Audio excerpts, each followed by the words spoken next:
Anish, why do you think the Australian government is silent on AI in the federal budget? And so do we have a plan by the government to essentially appease voters by investing in AI? I don't think the government can bank on the narrative on the AI to help swing votes. Super hot take. What kind of startup will not survive in 2030? Just as every business today has an @email address, businesses in the future will have an agent to help them accomplish tasks. Will AI replace humans in the insurance industry? Once you've been a founder, they say you're practically unemployable. And I think I kind of find myself in that space.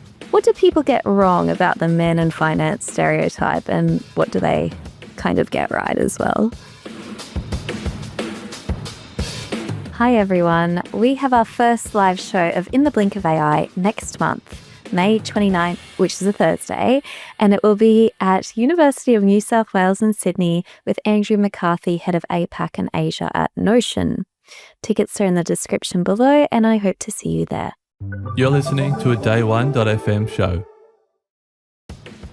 Hello and welcome to In the Blink of AI, where I talk to the brightest AI startups and innovators each week. I'm Georgie Healy, and this week I am speaking to Anish Sinha. He's the co-founder of upcover. Upcover helps small businesses in Australia with their insurance and everything from public products to liability to cyber and privacy. In this episode, we get a bit political. We talk about the implications of the Australian federal government not mentioning AI in the federal budget and what that means for Australia and its startups, as well as where we could look to copy. And it might surprise you that America is not the only answer here. The election is fast approaching, so a huge thank you to Anish for jumping on to record with us ahead of May 2nd. And there are a lot of hot takes in this one. I am sure my producers are going to have fun with the social promos. Let's dive right in. Hey Anish, thank you for joining In the Blink of AI. You are very well known across the startup ecosystem and in the media as well, frankly. But for those unacquainted, please tell us who you are and where you work. Thanks, Georgie. Lovely to be here. I'm Anish. I'm the co-founder of upcover. We are Australia's only platform for business insurance, and we work with about 60,000 small businesses, scale-ups and startups, offering them a range of insurance products from directors insurance to cyber. We also partner with about 30 different global and local insurers to bring the best of the breed products to market for these founders and business owners. I mean, insurance tech, it doesn't sound very hot. And you, frankly, when we last spoke, also said the same thing, that it doesn't sound super sexy. So thank you for making that easier for me. But I mean, 1,260 people seem to have disagreed when you on LinkedIn shared your $19 million raise 2 months ago. The AFR was also quite excited. So maybe I'm wrong, Anish. Is insurance tech really sexy right now, do you think? I think insurance has always been sexy. I've always been someone who's been interested in risk and finance. And when I met my co-founder, Sky, we both geeked out on the same book, which was The History of Risk, and I hadn't quite met anyone. I'd like to say boring is the new sexy. And insurance, an industry which has been around for hundreds of years. If you actually go back to the origins of how it started, which was pooling of risks. So entrepreneurs and explorers could undertake brave journeys.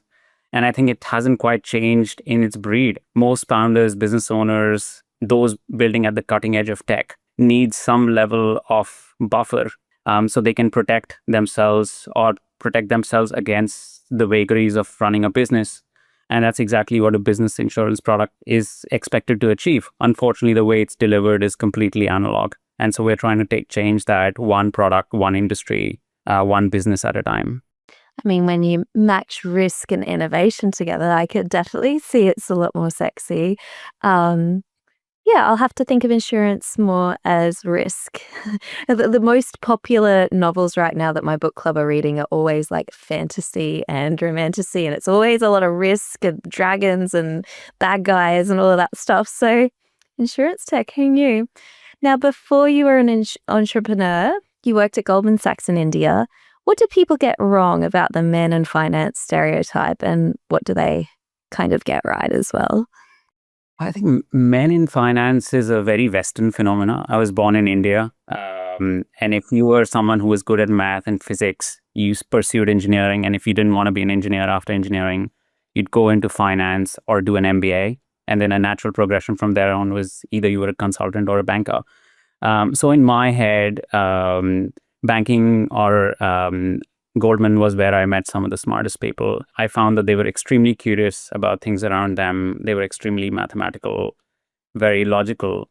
A lot of them went on and have gone on to do some incredible things. And I wouldn't say as a founder, you're extremely logical and rational. You try to be as much as possible, but you're also betting a lot on a vision that may seem irrational to others, but rational to yourself. So in a calculated way, you are making a bet.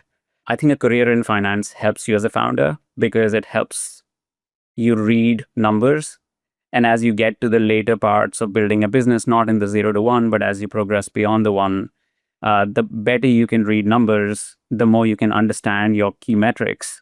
And if you can understand the levers on how to drive those numbers, it just makes you as a better founder and a better business owner. So I think what people get right, that they are extremely numbers driven and they are cold and calculating and can read balance sheets like a book backwards and forwards. I think what they might get wrong is they might underestimate their curiosity and grit, because bankers, at least the ones I worked with, had a lot of drive to get to the outcome they wanted to get to.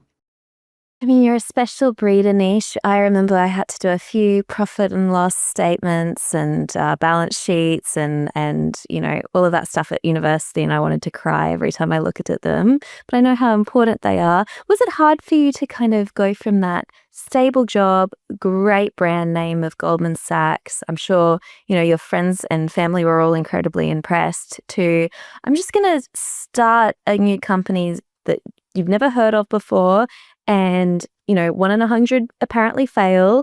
How did you do that and find it explaining that to your friends and family? I think it was extremely important for me to learn the ropes. So after quitting Goldman, I worked at this company which was backed by Sequoia Capital. I was an early stage employee. We raised Series A, Series B. We went through the whole growth scale up phase. I joined with little to no, practically no startup experience. And I remember speaking to the CEO on day one, and he said, "Why don't you run email marketing for us?" And as you can imagine, right? It's pretty technical. I've never done marketing in my life. And here's this guy who's trusting me with a whole lot of money and resources to go run what is one of their critical marketing initiatives. So I just feel like having spent 3 years in the trenches with some of the best operators I worked with gave me the confidence that anything's possible. As they say, right? If it's chaos and you can't really know what the next move is, then the more empirical you are, the more data driven you are, the better outcomes you can get to. And I guess that's kind of how I learned the ropes, and I learned from the best. And upcover was largely a result of wanting to have more skin in the game. So I knew I had the agency, but I wanted more skin in the game. I wanted an upside and the freedom to make decisions. And I think that those are kind of the origins of upcover. We're going a little bit off piece, but I can't help it. You are now the co-founder of a incredibly successful, well-respected startup in the Australian ecosystem. Could you go back to an operator role? Could you ever go back to a consulting role from here? I think as an operator, yes, if the vision was exciting enough. I hope I don't have to. I hope I can move on to the next phase, which is enabling more operators to become founders. Once you've been a founder, they say you're practically unemployable. And I think I kind of find myself in that space. I think it's also incredibly empowering to be a founder, to be able to make decisions and live with those decisions and not having anybody else to say, I owe my decision because of somebody else. You're largely running the ship and you're responsible for making those decisions. So I think I could if the vision was exciting enough, but I hope I don't have to. I don't think you will for the short term, that's for sure. Look, the reason I was so excited to get you on the show initially is an incredible LinkedIn post you made recently. You highlighted 2 weeks ago that the Australian federal budget has 0 mentions of AI across the entire 357 pages. And just bear with me, I'll do a quick quote from that post. Australia has delivered a budget that does not mention AI once. While this isn't the first time, it is now becoming increasingly unusual as other major global governments and funds prepare to spend billions on securing a foothold with this new technology. Anish, why do you think the Australian government is silent on AI in the federal budget? Well, it's interesting, right? I mean, when you think about governments and you think about their decision making, I wouldn't try and find faults in one person or the system. I think it's largely an incentive problem because you're dealing with a system here. So, and the incentive has largely to do with how does their decision sway votes in their favor or against their favor.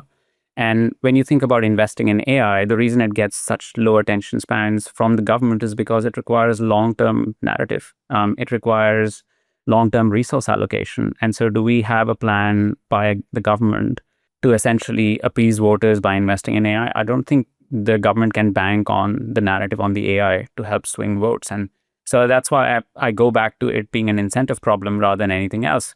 I think long-term AI has some incredible benefits that it can bring to both consumers and small business owners in making them capital efficient, driving more money to their bottom line. But short-term, especially in an election cycle, I don't think it benefits the government. And so, the results are there for you to see. And I wish they'd taken a more long-term outlook, but that's just the state of the affairs. Since you mentioned it, I haven't been able to stop thinking about it and ask other founders about it. I asked Jackie from Relevance AI what he thought.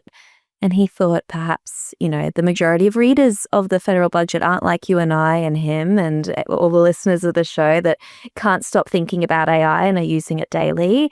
Do you think that there's something to do with not omission and not accidental oversight, but deliberate, like, well, we could include it, but no one would understand it, or it's not relevant to most readers? What do you think about that take? Yeah, I think like I said, right? I mean, it comes down to incentives and what does mentioning or including the word AI does for who the readers are. And if the readers are largely not, it's the role of the government to foresee because they have the resources, the capability, the skills, and the mandate from the people to be able to make decisions on their behalf or to foresee what's coming. And unfortunately, the way governments make decision is more short term than long term. And so I truly believe that maybe they didn't have an audience for it, especially in the election season. And so I think Jackie's right, and I agree with him. If there are more listeners, more readers, but we also cannot pass the buck on to the voters and say they should have been wanting AI. It's the role of the government and the mandate they've been trusted with to talk about issues that might be important not today, but 5 years from now, 10 years from now as a country.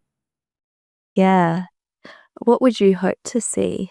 If you could wave a magic wand, of that 357 pages, what would you hope to see if they were to rewrite it?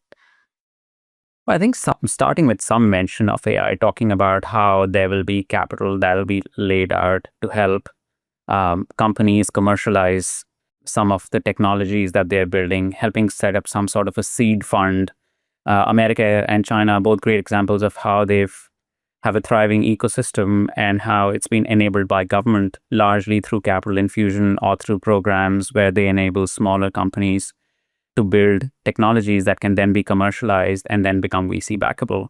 So I think there's a lot that can be done there. There are a lot of ideas. There are a lot of people who are smarter than I, who are part of the government or part of the machinery, who can suggest these things. But it starts with resource allocation and being able to at least find a mention of that in the budget. Oh, I'm so glad you brought up China and America because I just did a quiz before we spoke about, who I should vote for based on my personal preferences and ideologies. And one of the questions was, do you think Australia should be more aligned with America or China? And you mentioned both are a little bit more progressive in terms of their capital support in the AI space. Can you please explain that to me a little bit, just so I know? Yeah, absolutely. I think if you look at the U.S. government support to small business innovation, they've essentially had a core pillar. They have two federal programs that support small business innovation, and both those programs effectively help fund provide seed stage capital to small businesses or to startups that are doing deep tech, or might be building something that could be commercialized with more capital down the road by a Department of Defense or Department of Health. Similarly, in China, you've had a lot of state backing to founders and entrepreneurs. They've set up specific incubation programs that are tailored to one industry, like advanced materials, or space, or bioengineering. And they are trying to get more and more Chinese immigrants to come back who've studied in the US, who studied overseas, providing them with grants and funding so they can come back and build businesses in China. And then as a result of that, they've set up co-investment programs with VCs, or they are investing into VCs to enable this ecosystem to come to life. So in that sense, I think there are a lot of programs that Australia can learn from. We don't need to be pioneers. There are examples of successes and failures in both US and China, and we can study them and we can say what works best for our economy. I think Australia is blessed to be in a part of the world where we're not surrounded by neighbors, where we have to continuously militarize ourselves. Like, a lot of countries are not that fortunate. And so they have to incur defense expenditures and security expenditures. I think tech can be the biggest export that Australia can have to the world. And it's also sort of a safe haven to invest and build quietly, so that we can attract the best of the breed of founders and entrepreneurs and VCs to come here and fund companies and startups. I nearly pressed go live on a LinkedIn post recently because all the founders I speak to still say that Silicon Valley is the best place to build because the operator density there is better, the VC density is much higher, and all of those reasons, but nothing to do with lifestyle or anything else.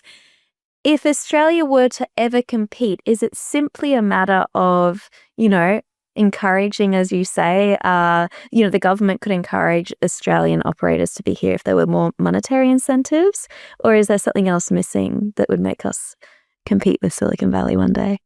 Yeah, I think it's a hard one, right? I mean, Silicon Valley is unique. The more you read about it, the more you get fascinated by it. And unless you've been there, you can't really...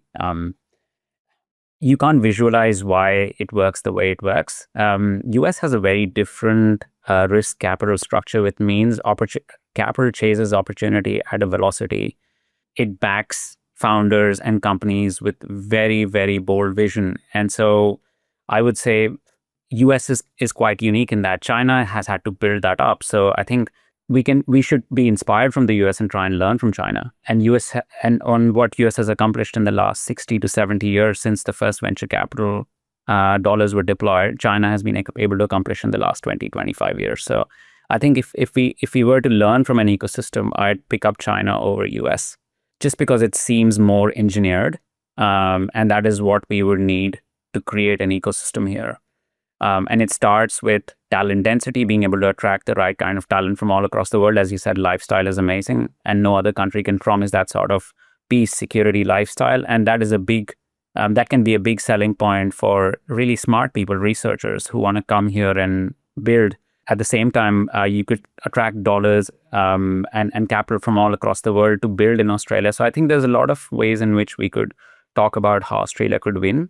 Again, as I said, there are much smarter people than I who are in positions of power, who have the capital to be able to orchestrate this movement. And I think government has an extremely important role to play here. Speaking more closely to risk and, the areas that you play in day to day, speaking of cyber, when we spoke, you mentioned that the government allocates $20 towards businesses for cybersecurity breaches. To me, that seems a little small. What do you think, Anish? Is that small? I think, look, it's just putting things in context, right? There are 3 million businesses in Australia. I think the government funding towards cyber risk mitigation was about 50 million. So the math is approximately $20 per business. It pales in comparison to the cost of compliance, the cost of responding to a data breach, and the more recent events that have happened that expose businesses to phishing or cyber attacks. So I think in that sense, $20 is heavily inadequate. There should be some level of benchmarking done to understand what it costs an average business owner and how it could cost them their livelihood, and what can be done to mitigate that. And it's not just capital, it's also awareness and education and making sure that I mean, what we do is pretty simple. We offer these products online. So business owners are empowered to go online, search for the information, and then be able to buy these products by themselves. But the industry is largely analog. Brokers offer these products through PDFs and offline systems. And it's an irony that a product that's supposed to protect you for online risks is effectively sold offline. And so even simple measures like requiring insurers to sell these products online so business owners can compare and truly understand what they're buying is a step in that direction. Yeah, I mean, that's kind of how we look at it. Like, business owners should be able to access information and then be able to compare and contrast and be able to buy from specialists, not just someone who's selling farm insurance one day, motor insurance another day, and then cyber on the third day. And travel insurance, and yeah, I get quite overwhelmed. Yeah. Yeah, amazing. Look, you've been really brave handling all these political questions. Not everyone can handle that on a live show. So before I move on to the next section, we're not offering political advice, but the election is in a week's time. If listeners want to feel more informed, and majority of our listeners are in the startup space, what do you suggest, Anish? How can they better make a decision ahead of the vote next week? That's a tough one, right? I mean, just ask yourself how closely you resonate with what's being put out. It's an imperfect choice, always, and it's always a trade-off. And know the trade-off you're making in voting one versus another. To me personally, I like to not be ambivalent and go for someone who's got an opinion on something, even if it's a wrong opinion, or if it's an opinion I don't agree with, because they have taken a position and they will go one way or another based on the results of their opinion. And so that's kind of how I make decisions, being conscious of the trade-off that we're making, asking the questions on whether we agree with their policies, and then making sure that we turn up to vote. I think that's really, really important as well. A lot of people go through the decision paralysis, and then on D-Day they might just skip. Yep, guilty of that. Personally, I get overwhelmed. But yes, thank you so much, Anish. That was awesome. All right, let's jump into, it's in the blink of AI. Let's dive through some AI headlines. So, I can't have you on the show without talking about agents. We're in the year of the AI agent.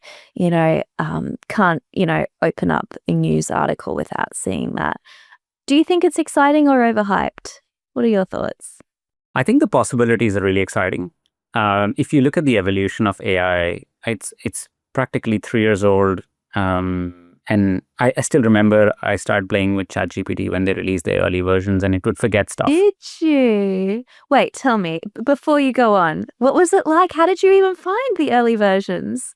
Oh, I mean, this ChatGPT was one of the most talked about product releases for a very long time. So if you're an engineer, or if you follow Reddit threads, or even Sam Altman in general, right? Like, he's been a superstar for years. They've done a brilliant job marketing their products. So it was one of the most anticipated product releases of the year. But if you remember playing with the early versions of the product, it would forget stuff. It didn't have the context window. It couldn't retain information. It would hallucinate a lot. I remember asking our engineers to play around with training the models when the APIs first became available. And we weren't quite sure what it was because it couldn't really remember complex information. Remember, we're working with insurance contracts here, which are 40-page PDFs, and we're trying to analyze 250-page PDFs here, and it's not quite going to plan. So we were quite skeptical. But 6 months in, as they started to release better models with larger context windows, and then more players joined the race. You had Gemini, Anthropic released their model. It just started to become so much more powerful. But the applications are still limited because you were still using it to understand and assimilate information and synthesize information, to research, not really to do things. And that rapidly changed about 6 to 12 months ago as people started to ask what you could do with these models to help you accomplish more workflows. And so when Anthropic released their model context protocol 6 months ago, which allowed agents to be able to work, the large language models to be able to work with third-party databases with APIs, all of a sudden that opened up at a completely new possibility where now a large language model could effectively work with a third-party database rather than just search the web or query information. And it was possible to now build so much more than what was possible. And then Google 2 weeks ago released an agent-to-agent protocol that then allows agents to talk to each other. So when you think about the evolution from going from being able to assimilate, understand information, search, to then be able to query third-party databases which may not have made all their information available, or allowing an agent to speak to a database, and then last bit for agents to speak to each other, I just think the evolution has sort of come full circle, and there's so much power now with engineers, and we've been running projects internally where we've been playing around with AI and asking what's possible, what can we do, what are the jobs that need to be done, and can we do it with fewer humans, and can we empower people who are exceptional in the company to work with an agent so that they can accomplish the workflows that they want to accomplish. There's so much to do. I feel the enthusiasm like coming off the screen. I've got it as well. And I love that you brought up MCP, this model context protocol. It's another thing that I can't stop hearing about. How do you think that those of us at home that are not on the, coalface of innovation like you guys clearly are at Upcover, what if I want to play around with MCP and I'm not really sure how to start, Anish? What do you suggest to those listening that are like, I keep hearing about it and I'm not sure how to start, having a turn? Yeah, it's interesting, right? I think the MCP's model context protocol, right? It's a way for large language models to speak to APIs. Previously, if you had a Claude client interface, let's say you're on Claude and you're searching for stuff and you're trying to do something, if that had to go and speak with a third-party database like a Gmail or a WhatsApp or a Slack, you essentially needed the large language models to be able to work with the APIs from these databases. So you could query the record. Let's say the instruction was, I want to look for all the emails in the last 7 days which have a mention of XYZ where I'm trying to accomplish this particular task. That would have been really hard. It would have been practically impossible for Claude to accomplish unless somebody had what is called an MCP server, or Gmail had that server that was available that allowed your client, which is where you're entering all the details, to then be able to go query that database to be able to access information. But with MCP, that becomes available. And so effectively, irrespective of what client interface you're using, whether it's ChatGPT, whether it's Claude, whether it's Gemini, you can use them to then understand how to better accomplish something out of a third-party database that you own. That is your Slack, that is your Gmail, those are your working files. And so I believe that is a seminal change in how agents will accomplish things. And what Google's talking about now is an agent library. I remember Sam Altman or someone else who was talking about how businesses, just as every business today has an @ email address, businesses in the future will have an agent to help them accomplish tasks. And that agent will be basically a mirror of the business so that it can help the business owner accomplish these tasks. And so I don't feel that world is very far away, where Google's already talking about an agent library or an agent app store where you can have different agents to accomplish different things. Because at the end of the day, we use software to accomplish tasks. And agents are a means to accomplishing this task without having to go through a whole bunch of navigation and UI and buttons to accomplish something.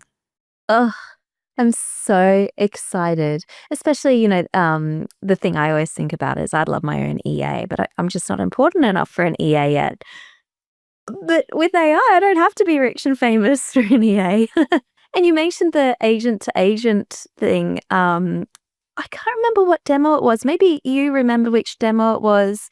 Somewhere demoed a agent calling up a restaurant to book a reservation, but that restaurant also had an agent. So the agent was booking with another agent, the restaurant, and they're like, that's all booked in. And the other one's like, oh yeah, thanks, that was great.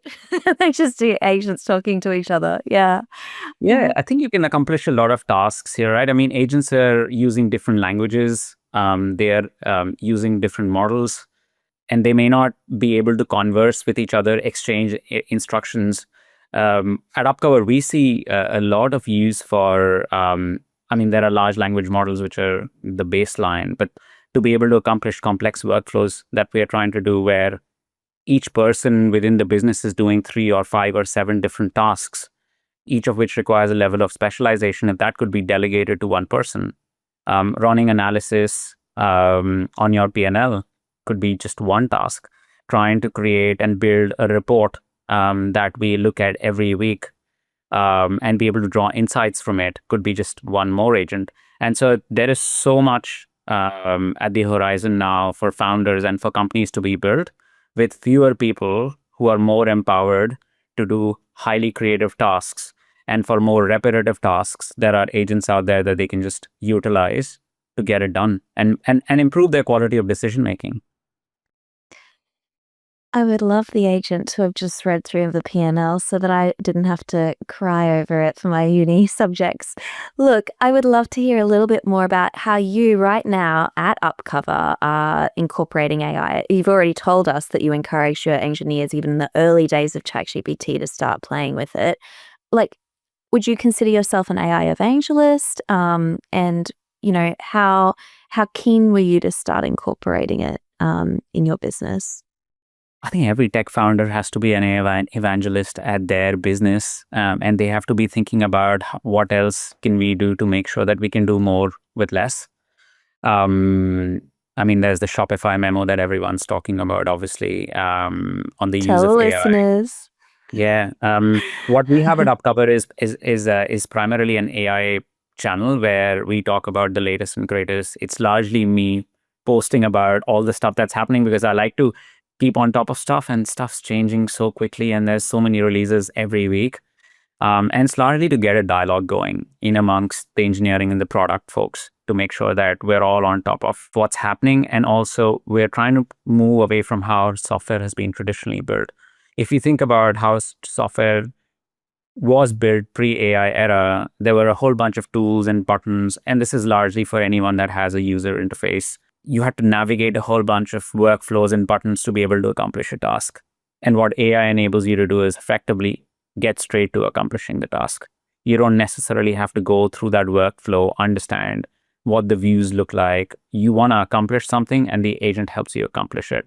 And so it takes away a lot of engineering, and it requires a rethink as well of how you imagine building products. I would imagine a lot of front end or a user experience components would go away while still helping users accomplish what you would want to accomplish really, really quickly. What we've done at Upcover, we exist in an industry that's heavily analog. There's about $20 billion in business insurance that's bought and sold largely over PDFs and emails. And we feel a lot of that information sits not mined, not made sense of year on year, and brokers use that information, store that information in PDFs, and then get business owners to fill that again and again year on year. And so what we've done is we've internally built a project pipeline which allows us to read from emails and from PDFs, being able to make sense of that data, because effectively businesses are living organisms and they change from one year to another. And when we have their records already, the next year should merely be an update on those records rather than collecting all that information all over again from business owner, which might seem intuitive and this kind of how you would want to do it, but the industry doesn't function like that. All the information sits in emails and PDFs and never gets mined, never gets structured. And so there's a massive opportunity here for us to mine that information for intelligence, run it by the users, make sure that they can confirm to it, and then that reduces not just human error, reduces the time it takes for us to give a business an accurate business insurance quote. And it's largely around structuring information that we've been working on. I'm sure you set yourselves a very high standard in terms of risk and mitigating risk. Maybe tell the listeners that may have not seen the Shopify memo, and then perhaps tell us how you try and mitigate risk in this fast-moving, technically advanced industry that you're in. Yeah, it's interesting, right? I mean, we operate in one of the most heavily regulated industries in the world. Australia is a basket case. It's even more regulated than some of the bigger markets like the UK and the US when it comes to insurance. And so we have to be extremely cautious also because we deal with small business owners. We are extremely careful on what we say and what we don't say. And so internally, we've got controls and procedures that allow us to make sure that we have gatekeepers before we release anything out to the small business audience. And this is not just around making sure that the product is working perfectly, but what we're saying is accurate. Within AI, we've largely kept it to internal tooling. We've used it to increase productivity, increase efficiency, make sure that we can get more done with one person having many more tools at their disposals. And so we've been toying with the idea of how can we build an agent that assists an underwriter, or how can we build an agent that works with a customer support agent, and that's largely to increase the throughput. And to increase the accuracy, because all of that then translates into a better outcome for the business owner. It's a speedier outcome. It's an improved customer experience. Business insurance costs are going up year on year. And that's largely because a business owner understands their business better than anybody else. But unfortunately, when it comes to translating all that information to an insurer, it gets lost because it's sent over emails and PDFs, which may not remain consistent year on year, and then there's no single system of record.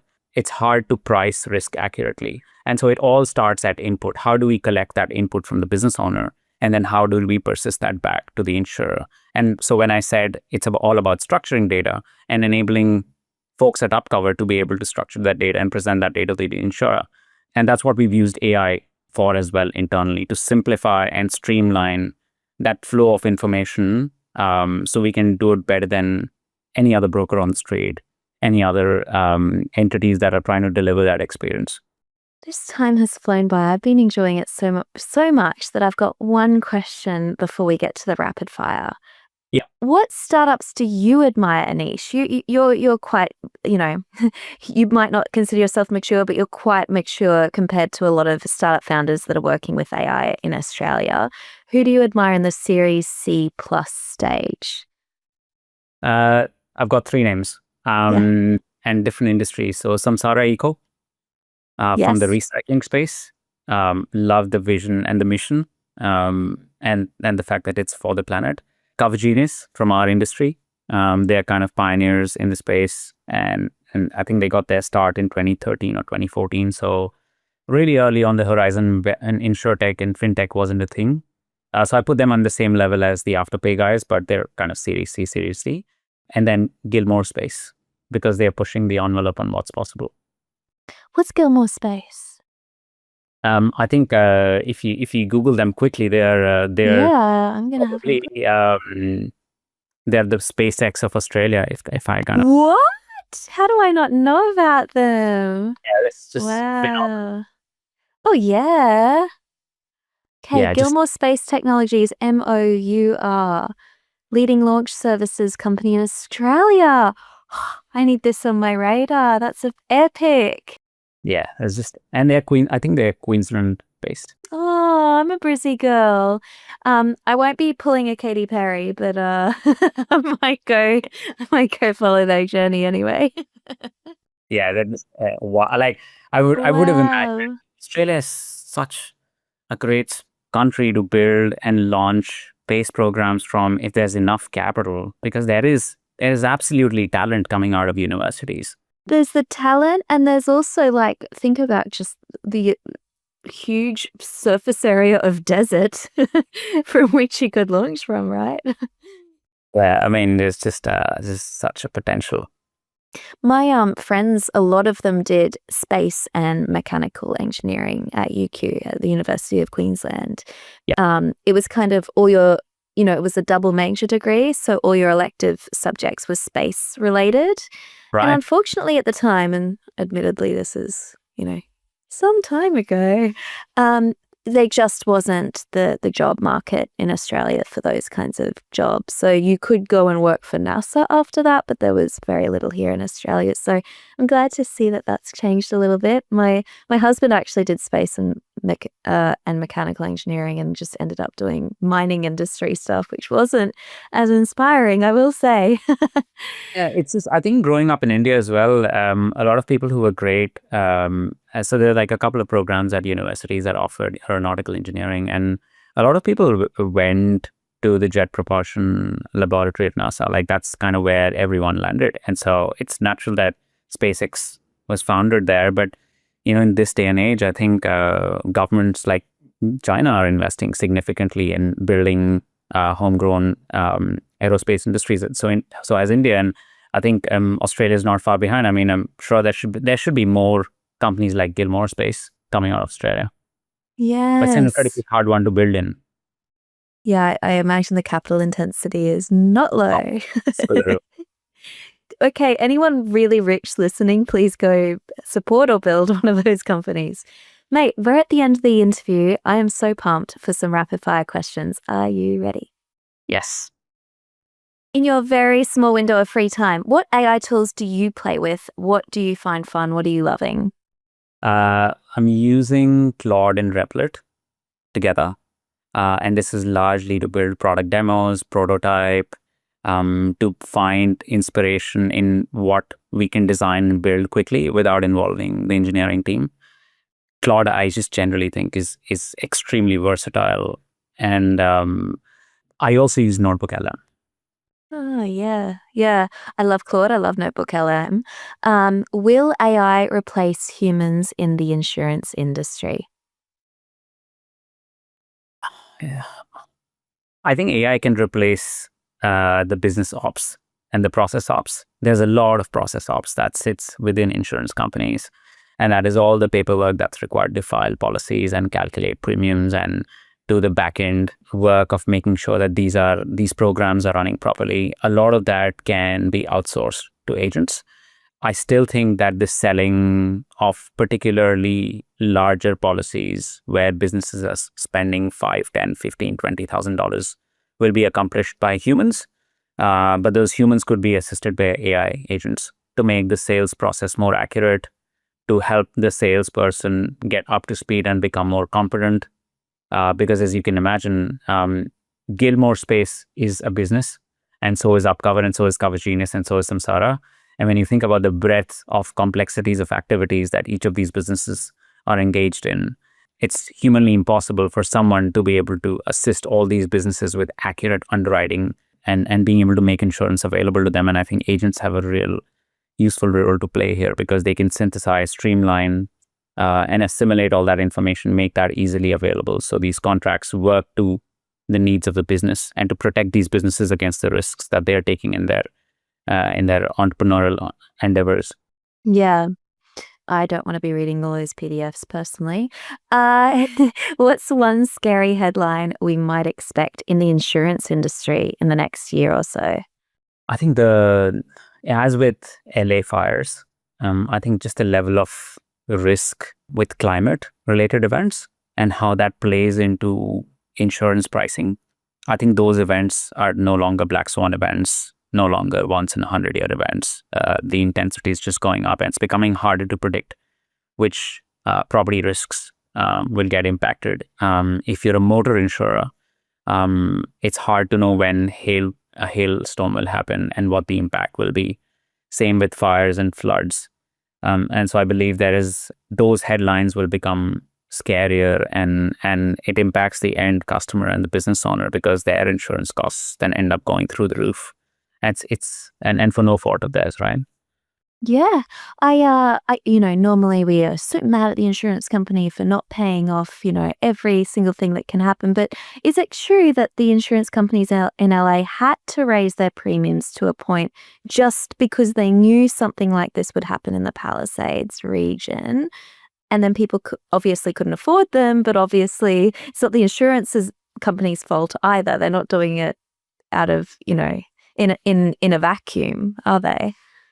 I think it's a tough decision for an actuary, right? Like you're going through data that suggests and points towards higher and higher levels of risk to the extent that some sort of risks become uninsurable. If you're in a flood zone or if you're in a fire zone, it's extremely hard to price for that sort of risk because the level of uncertainty around what might happen is wild. It's hard. There's not enough statistical data, and also the data that's available doesn't quite forecast into the future accurately, or confidence on what the outcome could be and how much of an outlier it could be.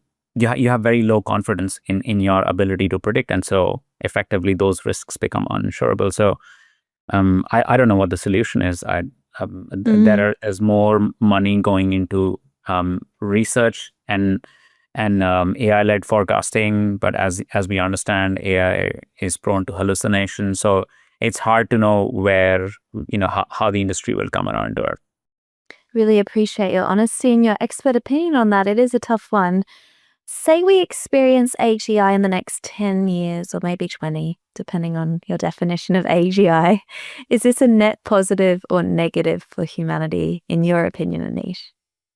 I heard someone say that AI is really good for humans because they can mirror humans, and so that means they don't have an emotion of their own, and so you could have this emotional conversation with an agent who does not respond emotionally, and in that sense might be a very patient listener, and so they might be able to build a better relationship with a human than maybe your spouse or your partner or someone who you emotionally relent into. And so I think it's got interesting consequences for what might happen as agents, start to become more common, and they start to just, become a part and parcel of our lives.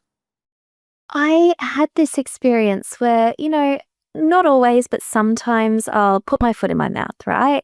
And, I don't beat myself up relentlessly, but I don't want to be annoying and just like, you tell someone, they say it's fine, but then you're like, yeah, but is it fine? And that's a really annoying conversation to be on the other end for. But ChatGPT will listen to me endlessly and be such a good listener and so kind. Totally. It's an expert at mirroring us and being able to respond patiently and not give up when too many requests are made of it. And I think it just I don't know whether it's emotional, whether you would call it IQ or EQ, but the ability to be able to respond. And I think it's just going to get better with time. So I don't know what consequences it holds for our human-to-human relationship. Last question for the episode. Super hot take. What kind of startup will not survive in 2030? I think there are a lot of people building cool stuff in AI. But if those are not extremely attuned to what you're trying to accomplish with it, if the use case isn't very, very clear, I think those ones will find it extremely hard because I think agents are really good at being able to extrapolate and work through a sequence of tasks as long as the users are really clear. But as you start to sell, as they start to find wider and wider adoption, being able to make sure that you truly understand those use cases, and then those use cases can be then communicated if we're talking about agent to agent flow across agents. Anyone who's not honed into that specific workflow will find themselves harder to compete with larger, more enterprise grade products that maybe a Google or Salesforce is releasing. Yeah, but I could be wrong. Who knows? We get a lot of love for the vertical AI solutions just because of the domain expertise that's required, and companies like Google either don't want to or just don't compete in and play in. So I'm very excited to have you as an expert on the show, Anish. Thank you so much for coming on. To close out the episode, what should the listeners know? What would you like to shout out? Where can they follow you? Give us all the stats. Yeah, absolutely. Look, I mean, we're in the business of solving business insurance for founders. So if you're a CEO, CTO, or a CFO, and you don't quite truly understand what you bought from your insurance broker, or you're paying thousands of dollars for a piece of paper, hit me up on LinkedIn, and I'll be more than happy to have a coffee and chat about how your business is growing and what the risks there might be. I feel ultimately founders are pushing the envelope on what's possible, and they need to make sure that they have the right sort of coverage along their side. To make sure that as they grow their business, expand revenue streams, grow into new geographies, launch new products, the piece of paper that they have, which is basically an IOU, which is an insurance contract, works for them. Especially coming from someone who's in the trenches with them, understands startup risk, done it themselves from ground up. Absolutely love it. Thank you so much, Anish, for coming on In the Blink of AI. Thank you so much, Georgie, for having me. Thank you for listening to In the Blink of AI. You can check out the show notes for anything discussed in this week's episode, and we will be back next week. This podcast was produced by Day One, with music by Dan Hansen and visual artwork by Sophie Tyrell. If you loved the episode, please tell your mates. And I love AI news. Please share your thoughts and suggestions to georginarosehealy@gmail.com.